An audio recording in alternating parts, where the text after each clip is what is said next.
오늘 이 말씀의 배경을 보면 이스라엘 사람들이 소망이 없었어요. 왜냐하면 나라를 잃어버렸어요. 그리고 포로로 끌려갔어요. 그래서 각 나라에 흩어졌어요. 이스라엘 백성은 뭉치면 안 돼. 뭉치면 보통 힘이 있는 게 아니야. 그래서 흩어버렸어요. 그래서 바벨론으로, 아수르로, 애굽으로 다 흩어졌어요. 그리고 성전이 불타버렸어요. 그리고 성이 무너졌어요. 그래서 이스라엘 나라가 뿌리째 뽑혀서 사라져버렸어요. 나라가 되려면 영토가 있어야 되고 백성이 있어야 되고 주권이 있어야 되는데 다 뺏겨버리고 없는 거예요. 여러분, 오늘 우리가 조금 잘 살고 못 살고도 중요하지만 나라가 있다는 게 중요해요. 여러분, 나라가 없으면 아무리 돈 많아도 외국에 못 가요. 왜 못 오냐? 당신 어느 나라 사람이냐? 아니, 나라도 없어. 이거 뭐 불법 자금아. 돈 많아도 못 가요. 나라가 있어야 가는 거예요. 어느 나라? 그 나라. 나라가 신용이 있고 잘 살면 오라는 나라가 많고, 가난하고 신용이 없고 못 살면 잘 사는 나라에서는 잘 받아주지도 않아요. 땅도 못 밟아요. 그러니까 나라가 있다고 하는 게 얼마나 큰 복인데 이스라엘 백성은 나라를 잃어버렸어요. 그래서 포로로 끌려간 것이죠. 그뿐만 아니라 이 성경을 기록한 에스겔도 잡혀서 바벨론에 끌려갔어요. 그래서 그발강가라고 하는 그 강가에서 하나님께 엎드려 기도하는 가운데 하나님께서 찾아오셨어요. 그래서 에스겔에게 그 나라가 망하고 끌려간 지가 20년, 30년이 지나가는데 뭐 회복이란 건 절대로 불가능해 보이는데 하나님이 나타나셔가지고 하나님이 말씀하신 거예요. 여러분, 이 말씀을 뭐라고 했나? 24절에 보니까 여러 나라에 흩어진 백성 포로들을 다 모아가지고 고국 땅에 돌아오도록 해주겠다. 이거 꿈 같은 이야기죠. 다 흩어졌고 하루 이틀이 아니라 20년, 30년이 지나가서 거기에 뿌리를 내리고 사는데 각국에 흩어진 백성 디아스포라를 다 모아가지고 고국 땅에 돌아와서 나라를 세우게 해주겠다. 25절에 보니까 우상숭배하고 불순종하고 타락한 백성을 맑은 물로 뿌려서 깨끗하게 씻어서 청결한 백성이 되도록 해주겠다. 26절에 보니까 새 영을 너희 속에 두고 새 마음을 너희에게 줘서 굳은 마음을 제거하고 부드러운 마음을 줄 것이다.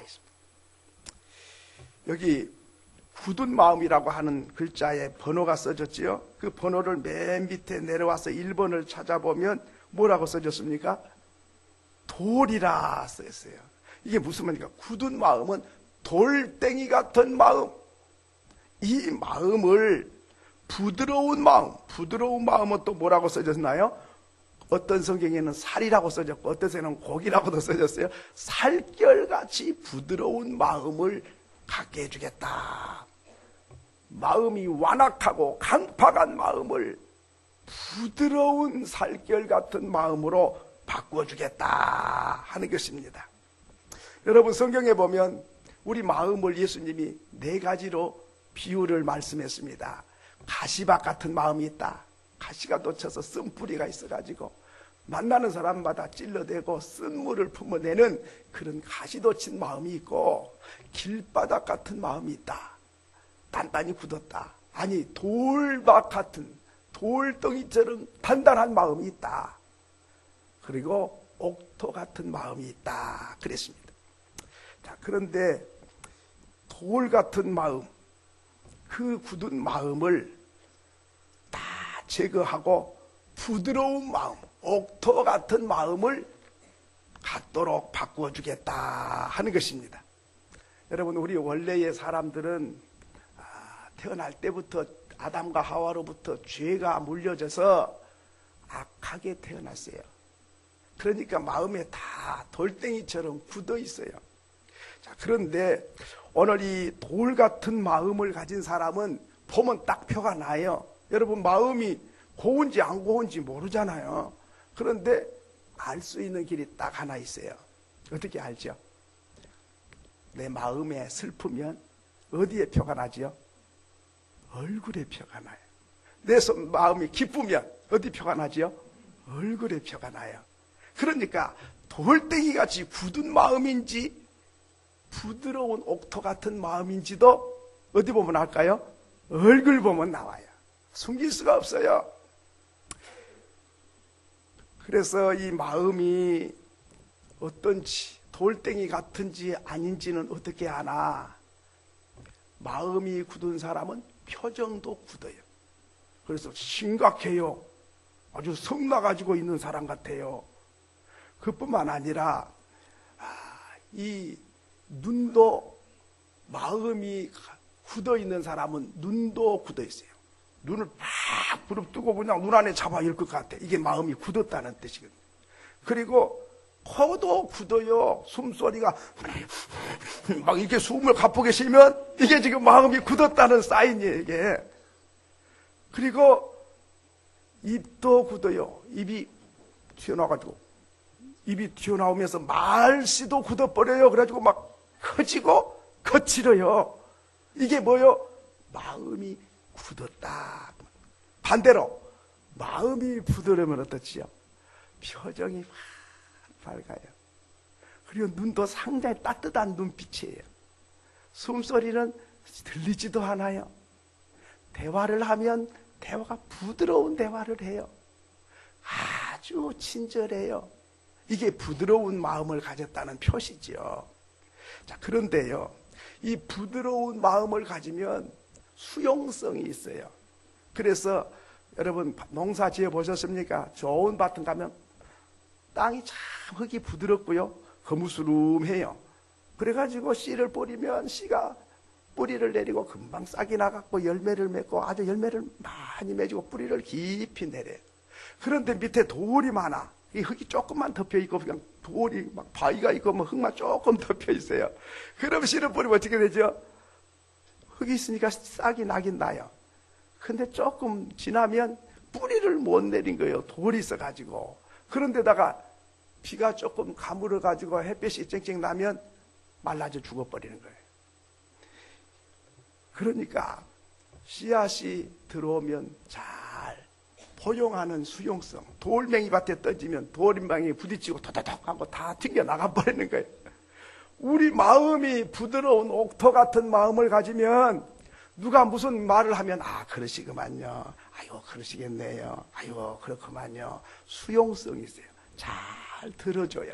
이게 수용성 있는 사람이에요. 말 같지도 않은 소리 하고 있어요. 그게 뭐 택도 아닌 소리 하고 있어요.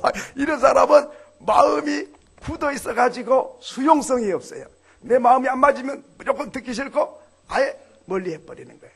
이게 마음이 굳었다는 증거다, 그 말이죠. 자, 그러면 이 마음이 굳은 사람은 아까 말씀드린 대로 열매가 없어요. 근데 마음이 부드러운 밭은 열매가 풍성해요. 그리고 이 마음이 무거워요. 돌멩이를 가지고 안고 다니거나 마찬가지. 마음이 굳어있는 사람은.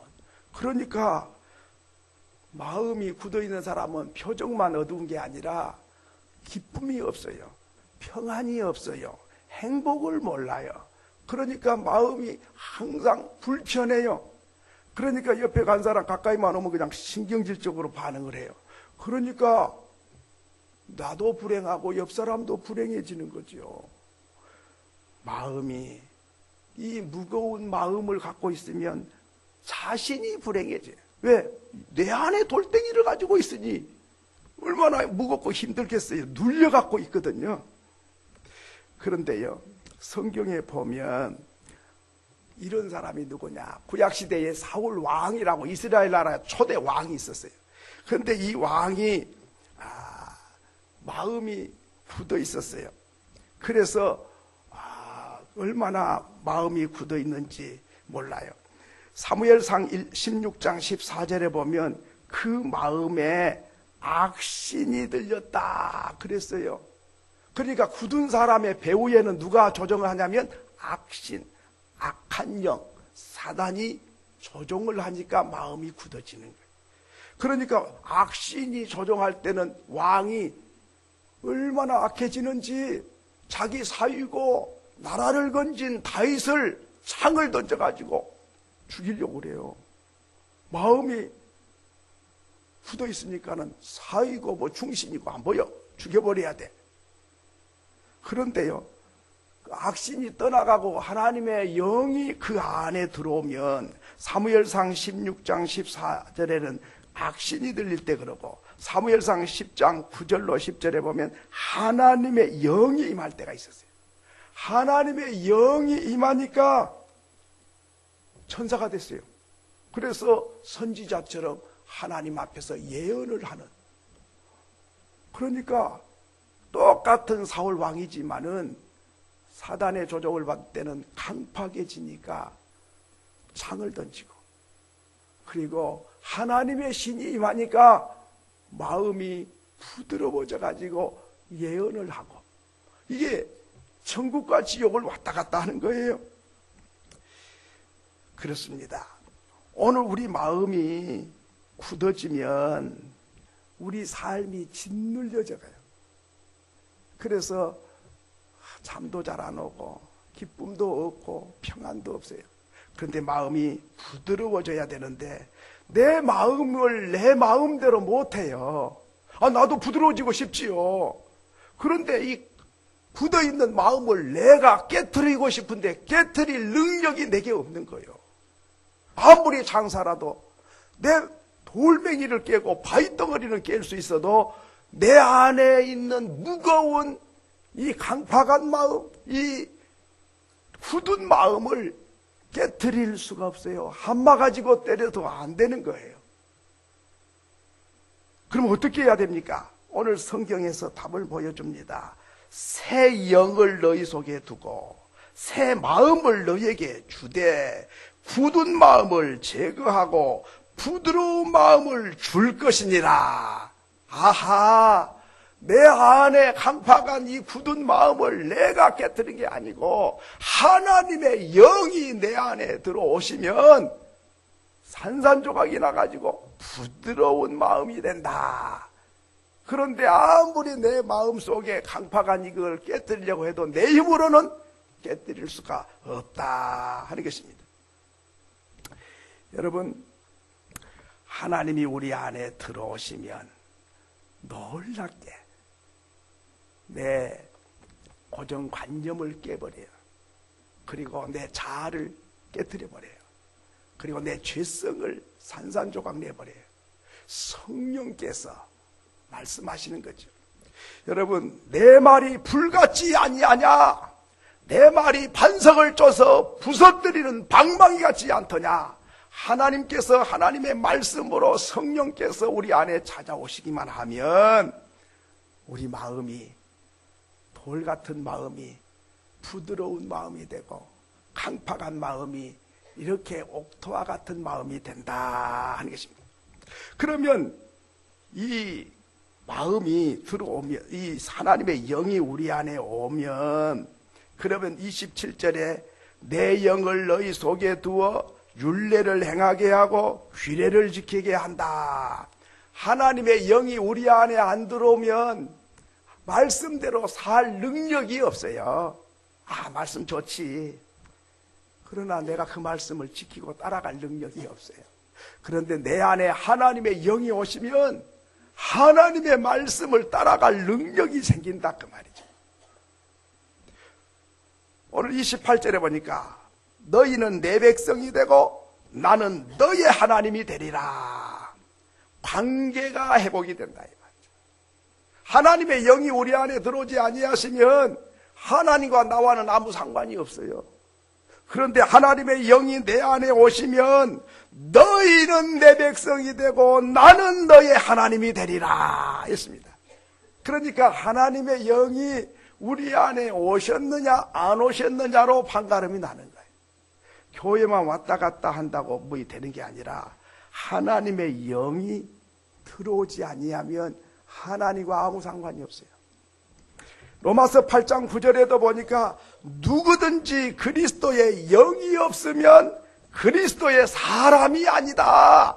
우리 다 같이 한번 읽겠습니다. 시작.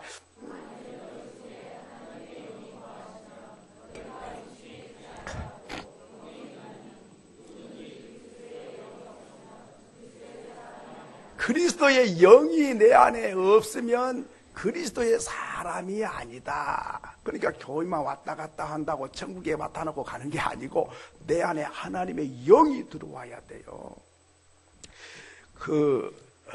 독일의 불트만이라고 하는 사람이 있었습니다. 지금도 살아있지 싶습니다. 이 독일 함부르크에서 태어난 사람인데 이 사람이 17살 때에 이제 나라의 전쟁에 참여를 하게 됩니다. 그런데 친구가 그렇게 친한 친구가 있었는데 폭탄에 맞아가지고 그 자리에서 죽어버렸어요. 그리고 자기는 살았는데 잡혔어요. 그래서 수용소에 들어갔습니다. 수용소에 들어가서 하루에 밥을 한 끼만 주는 거예요. 그리고 아침부터 밤중까지 아주 중노동을 시킵니다. 그리고 저녁에는 추운 데서 발발발발 떨면서 잠을 청해야 됩니다. 배는 고프지, 몸은 견딜 수가 없지. 추워서 얼어 죽을 것 같지. 죽었으면 좋겠는데 죽어지지도 않지. 그러니까 사람들이 병들어서 막 죽어나가는 거예요. 그때에 이 불트만이 하나님께 외칩니다. 하나님, 어디 계십니까? 하나님, 살아계신 하나님이 어디 계십니까? 이 현장을 좀 보세요. 하나님 앞에 막 호소를 합니다. 그렇다고 하나님이 딱 나타나지도 않아요. 그래서 절망 속에서 사람들이 죽을 시간을 기다리고 있는데 이 불트만이라는 사람이 이렇게 보니까 저쪽에서 한 구석에 몇 사람이 옹기종기 모여 있는 거예요. 그래서 가보니까 얼굴빛이 달라요. 얼굴이 환하고 기쁨이 충만하고 감사하고 소망이 넘쳐. 이야, 그 사람들은 이 사람들은 같은 곳에 같은 형편인데 어떻게 저렇게 다르나? 딴 세상 사람이네. 그래가지고 하도 궁금해서 가까이 가가지고 이렇게 곁에 앉아서 이렇게 보니까 이 사람들이 예수 믿는 사람들인 거예요. 그러니까 너무 대조적이라. 나도 예수 믿는 사람인데 나는 지금 하나님 어디 있냐고 막 원망하고 짜증을 내고 막 불평하고 있는데 이 사람들은 전혀 다른 사람이에요. 천국의 사람 같아요. 그래서 앉아가지고 가만히 들어보니까 하나님의 영이 임한 사람들인 거예요. 아, 교회 다니는 거는 저 사람이나 나나 똑같은데 하나님의 영이 임한 사람하고 하나님의 영이 안 임하고 교회만 다닌 나하고는 전혀 다르네. 그러면서 그 유명한 말을 합니다. 인생의 희망이 땅에 있는 게 아니라 하나님께 있다. 인생에게 희망을 하나님만이 주신다. 그래서 그는 책을 썼습니다. 그 유명한 희망의 신학이라는 책을 쓰게 됩니다. 희망신학. 우리 보수교단에서는 별로 좋아하지는 않지만은 하여튼 중요한 거 교훈을 받는다면 그의 마음속에 하나님의 영이 임하지 않고는 그리스도의 사람이 아니다. 오늘 그것을 강조해주고 있는 것입니다. 세 번째로는 하나님의 영이 임하면 풍성한 삶을 누린다. 에스겔서 36장 39절에 보면 그렇게 말씀했습니다. 39절 우리 같이 한번 읽겠습니다. 시작.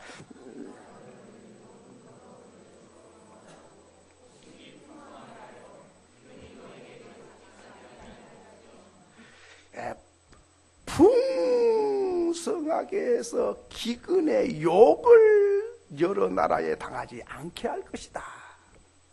지금 욕을 당하고 있거든요. 왜? 아이고 뭐 너희들 이스라엘 백성들 하나님 믿는다면서, 아이고 하나님이 능치 못할 일이 없다면서, 하나님이 복준 하나님이라면서, 아이고 다 잡혀가고 나라 쫄딱 망했네. 네가 믿는 하나님 어디 있어? 이렇게 놀려대니까 잡혀가고 나라 잃은 것도 서러운데 손가락질 당하고 조롱당하니까 그것이 마음에 메어지는 거죠. 그런데 하나님께서 하나님의 영을 부어서 이제는 풍성하게 하시고 또 욕을 당하지 않도록 해주겠다 그랬습니다. 하나님의 영이 우리 안에 오셔야만이 풍성함을 누리게 됩니다. 하나님의 영이 우리 안에 임하지 않으면 늘 갈증을 느껴요. 껄떡거려.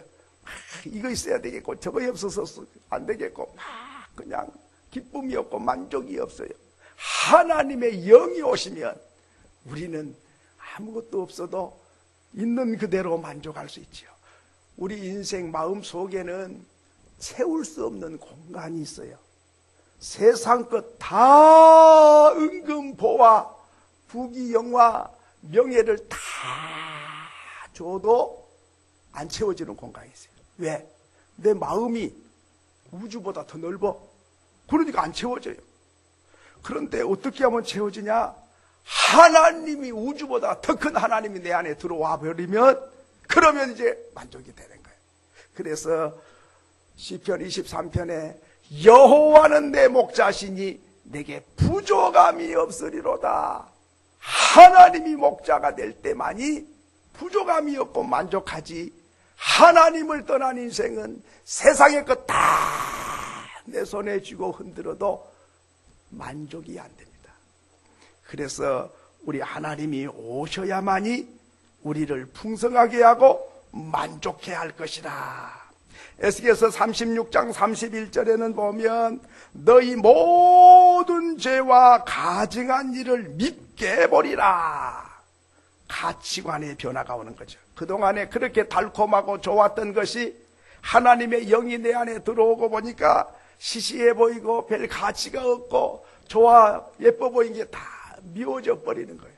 이 가치관의 변화는 교회만 다닌다고 해서 바꿔지는 게 아닙니다. 하나님의 영이 내 안에 들어오시면 그때의 가치관이 바뀌어요. 예수 믿기 전에 그렇게 좋았던 것이 예수 믿고 나니까 시시하게 보이는 거예요. 그래서 예수님은 니고데모를 향해서 네 다시 태어나야 돼. 물과 성령으로 다시 태어나야 돼.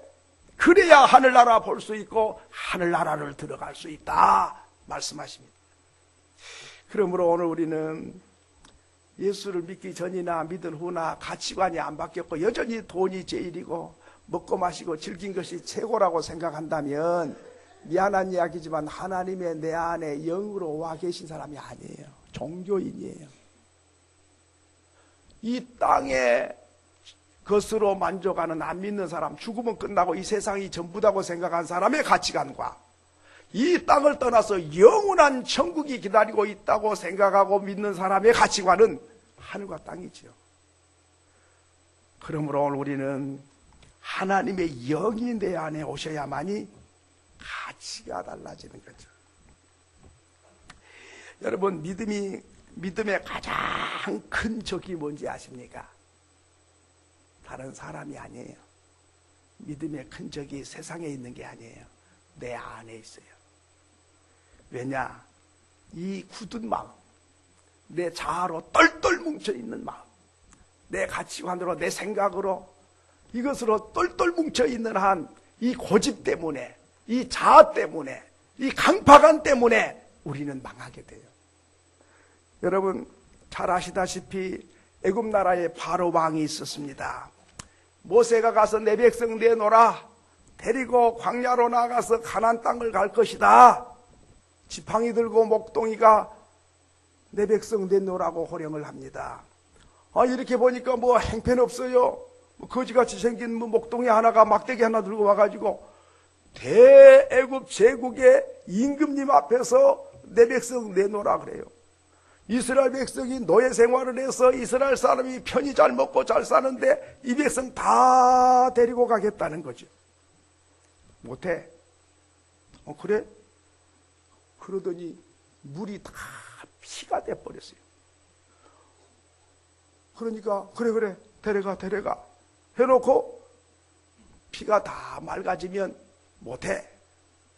이렇게 해서 바로 왕이 이 하나님의 명령을 거역하고 강팍하기 짝이 없어서 거절합니다. 그래서 10가지 재앙이 내립니다. 10번째는 장자들이 다 죽어버립니다. 그때서야 항복, 다 데려가, 다 데려가. 은금 보화까지 다 가져가라, 다 가져가. 이렇게 됐죠. 여러분, 왜 장자가 죽었습니까? 바로 왕이 강팍해서. 첫 번째, 물이 피가 됐을 때에 항복하고 마음이 부드러워져가지고, 그저 하나님 뜻대로 하시옵소서. 그랬으면 얼마나 좋겠어요. 그러면 10가지 재앙 내릴 필요가 없죠. 마음이 강팍해가지고, 하나님께서는 그 강팍을 깨뜨리기 위해서, 부드럽게 하기 위해서 10가지 재앙을 내려서 기어코 그 마음을 부드럽게 만들어서 이스라엘 백성을 데리고 광야로 나가게 됩니다. 여러분, 왜 우리에게 환난이 있고 고난이 있는지 아십니까? 내 마음에 강팍한 굳은 마음을 깨뜨리려고 있는 거예요. 예수님 마음은 온유한 마음이고 겸손한 마음인데, 내 마음이 온유하고 겸손해가지고 부드러워져 있으면 깨뜨릴 필요가 없잖아요. 벌써 깨져 있으니까. 모래를 깨겠다고 한 말을 두들긴 사람 어디 있습니까? 벌써 다 깨져 있는데. 안 깨져 있기 때문에 한 말을 두들긴 거 아닙니까? 오늘 우리의 강팍함이 멸망으로 가는 거예요. 바로 왕처럼 굳은 마음 때문에 나라가 망해졌어요. 오늘 우리의 마음이 굳어 있으면, 그러면 그것이 깨어질 때까지 환난이 끝나지를 않습니다. 그러므로 오늘 우리는, 하나님은 2가지 방법으로 우리 굳은 마음을 깨뜨립니다. 첫째는 환경과 여건을 통해서, 아픔과 고난을 통해서 내 마음, 강팍한 마음을 깨뜨리고 계시고, 둘째는 하나님의 영이 내 안에 오셔서 강팍한 마음을 깨뜨리고 계시다 하는 것입니다. 그래서 이스라엘 백성들의 강팍한 마음 때문에 지금 포로로 잡혀갖고 나라를 잃었거든요. 그런데 다시 돌아오게 해서 다시 깨끗하게 씻어서 하나님의 영이 부어져서 강팍한 마음을 부드러운 마음이 돼가지고, 그래서 풍성함을 누리고 가치관이 바뀌게 하고 관계를 회복해 주겠다 하는 것이죠. 다시 말하면 이스라엘 백성이 절망에 처해 있는데 하나님께서는 소망을 주신 것이죠.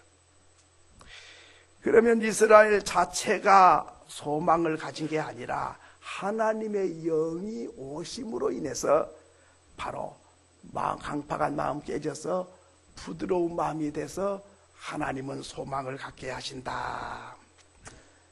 이 사실을 백성들에게 알리라. 포로로 끌려가는 바벨론에 살고 있는 이스라엘 포로들에게 하나님께서 다 고국 땅에 돌려보내고 하나님의 영이 부어지고 마음을 부드럽게 해서 하나님께서는 놀라운 풍성한 나라를 세워주겠다고 합니다. 가서 외치라는 거죠. 근데 백성들이 그 말을 듣고 아멘 하겠습니까? 포로로 끌려온 지가 20-30년이 지났고 가능성은 손톱만큼도 없는데 그런 이야기를 전하라고 하니까 에스겔 자신부터 믿음이 없어 못 전해. 너무 황당한 것을 전해라면 잘 못 전합니다. 여러분, 그럴 때 에스겔에게 하나님이 두 번째 또 보여주는 현상이 있어요. 그게 뭐냐면 에스겔서 37장입니다. 에스겔서 37장 1절에 보면 환상을 보여줍니다. 에스겔을 데리고 골짜기를 가서 많은 뼈들이 말라있는 것을 보여줬습니다. 뼈들이 바짝 말랐어요. 엄청나게 많은 뼈들이 말라있는 거예요. 그런데 하나님이 에스겔에게 뼈를 보여주면서 에스겔아, 이 뼈들이 살아날 수 있겠느냐 그렇게 물었습니다.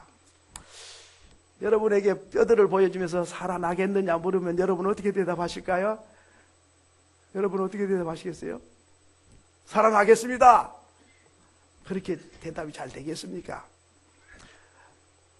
아이고 하나님, 어림도 없는 소리입니다. 무슨 뼈다귀가 살아나요? 그러면 믿음이 적은 자여 왜 의심했느냐? 그리고 또 하나님 호통을 칠 것 같고 또 살아나겠습니다 하면 좋겠는데 절대로 살아날 것 같지를 않고, 그러니까 에스겔이 대답을 뭐라고 합니까? 3절에 봅니까? 주께서 하시나이다. 나의 주님 아시지요. 이거는 뭐예요? 믿어지진 않지만은 그저 주님이 아시지요, 이렇게 말한 거죠. 그래서 4절에 보니까 이 뼈들에게 대언해라. 그래서 에스겔이 뼈들에게 대언을 했습니다. 생기야 들어가라. 그랬더니 뼈들이 이 뼈 저 뼈가 들어맞아가지고 큰 군대가 됐다 했습니다. 이 환상을 보여주신 것이죠. 여러분, 이 환상이 무슨 뜻인가를 설명을 해줬습니다. 에스겔서 37장 11절에 보면 그 설명을 우리에게 해줍니다. 한번 같이 읽겠습니다. 시작. 또 내게 이르시되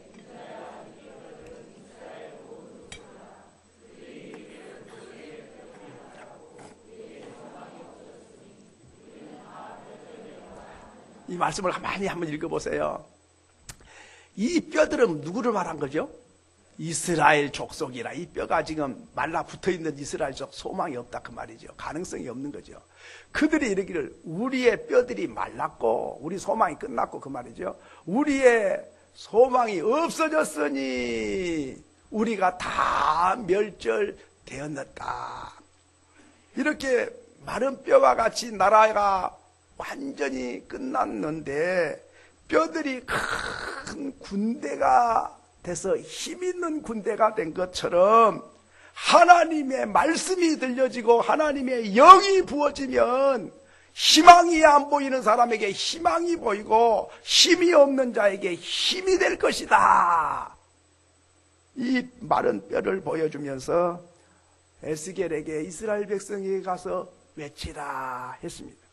그래서 이스라엘 백성에게 가서 외쳤습니다. 하나님이 내게 이렇게 말씀하셨고 이런 마른 뼈다귀를 보여주셨습니다. 하나님의 영이 임하니까 큰 군대가 되는 환상을 보여주셨습니다.